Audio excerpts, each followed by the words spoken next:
Welcome to Democracy Now!, democracynow.org, The War and Peace Report. I'm Amy Goodman. On Tuesday, voters headed to the polls for a special election in Ohio and primaries in Michigan, Kansas, Missouri, and Washington. In a surprise in Ohio, a special congressional election in a staunchly Republican district remains too close to call, although Republican Troy Balderson has claimed victory over Democrat Danny O'Connor. Balderson leads by only 1,754 votes. Thousands of absentee and provisional ballots still need to be counted. In Kansas, the Republican gubernatorial primary also remains too close to call. The race pitted the state's new governor, Jeff Collier, against the state's former Secretary of State, Chris Kobach. Kobach is a key architect of the Republican voter suppression efforts nationwide. He's fiercely anti-immigrant and led Trump's widely discredited so-called voter fraud commission. In Michigan, former state legislator Rashida Tlaib won her Democratic congressional primary race and is poised to become the nation's first Palestinian-American congresswoman. In Michigan's gubernatorial primary, Gretchen Whitmer, a former leader in the Michigan State Senate, beat out progressive candidate Dr. Abdul El-Sayed. Meanwhile, in Missouri, voters overwhelmingly rejected a right-to-work law in a statewide referendum Tuesday. The results are a victory for labor unions, which organized to oppose the Republican-backed law, saying it would suppress wages and weak of collective bargaining rights. We'll have more on Tuesday's primary elections after headlines. In a victory for immigrant rights organizers, a federal judge in Washington state has certified a class-action lawsuit alleging systematic wage theft at GEO Group's for-profit Northwest Detention Center. Detained immigrants are paid only $1 a day to work inside the jail. Judge Robert Bryan's ruling comes as GEO Group is facing increasing scrutiny over its role of profiting off detention and family separation. On Tuesday, the human rights group The Dream Defenders held a national day of action to protest the for-profit prison company, which is the Immigration and Customs Enforcement Agency's largest contractor. At least 16 actions took place in more than a dozen cities, including in Boca Raton, Florida, where more than 100 people protested outside the GEO Group's headquarters. In more immigration news, a federal appeals court has ruled the family of a 16-year-old Mexican boy who was fatally shot in the head by a U.S. Border Patrol agent can file a civil lawsuit against the agent and the U.S. government for damages. Jose Antonio Rodriguez was unarmed, walking along a sidewalk in Nogales, Sonora, in Mexico, when Border Patrol agent Lonnie Swartz shot him 10 times through the border wall from the U.S. side in 2012.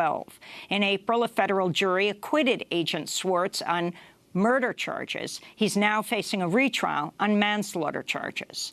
In Colombia, right-wing politician Iván Duque was sworn in as Colombia's next president. Duque was handpicked by former right-wing President Álvaro Uribe, and he's vowed to roll back key parts of Colombia's landmark peace deal with FARC rebels.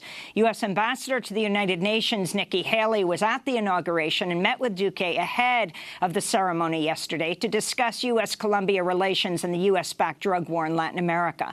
Duque opposes drug legalization. On Tuesday, protesters gathered across Colombia to protest his inauguration and to demand an end to the wave of assassinations of human rights leaders. This is Arlie Valencia.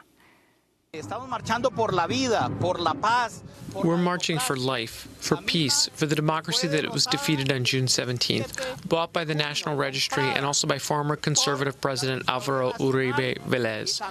We're here with the threatened social leaders. Today, we're not with the newly inaugurated President Duque because he's not our president. He doesn't represent us. Ethiopia's government has signed a deal to end hostilities with the Oromo Liberation Front, which the Ethiopian government had previously labeled a terrorist group. The Oromo Liberation Front has been fighting for decades for the self-determination of the Oromia region, home to the Oromo people. The deal follows a historic peace agreement between Ethiopia and neighboring Eritrea brokered last month. In Bangladesh, massive student protests demanding improved road safety continue in the capital, Dhaka. Bangladesh authorities have shut down mobile internet nationwide in an effort to suppress the growing protests. Authorities have also attacked and arrested journalists covering the demonstrations, including the acclaimed Bangladeshi photographer Shah Alam, who was arrested at his home by 20 police officers only hours after doing a Skype interview with Al Jazeera about the protests. The 63-year-old photographer was reportedly beaten in custody so badly he was unable to walk by himself when he appeared in court the following day.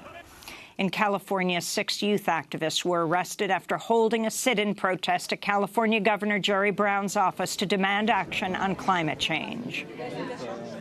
We need clean air! We need clean air! No new oil expansion! No new oil expansion! No new gas expansion! No new gas expansion! Jerry Brown, this is your last chance! Jerry Brown, this is your last chance! The youth sit-in protest at Governor Jerry Brown's office comes as fire officials say the Mendocino Complex fire, the largest fire in California history, is expected to burn uncontrollably for at least the rest of this month. It's currently the size of Los Angeles. And in more climate change news, a group of leading scientists are warning the cascading effects of melting ice, warming seas, shifting currents, and dying forests could push the planet into a hothouse state in which efforts to reduce greenhouse gas emissions are increasingly futile.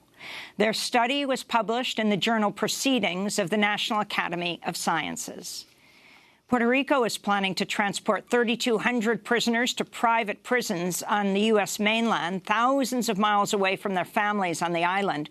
The proposal is part of a slew of austerity measures being pushed by Puerto Rico's unelected Fiscal Control Board in the wake of Hurricane Maria.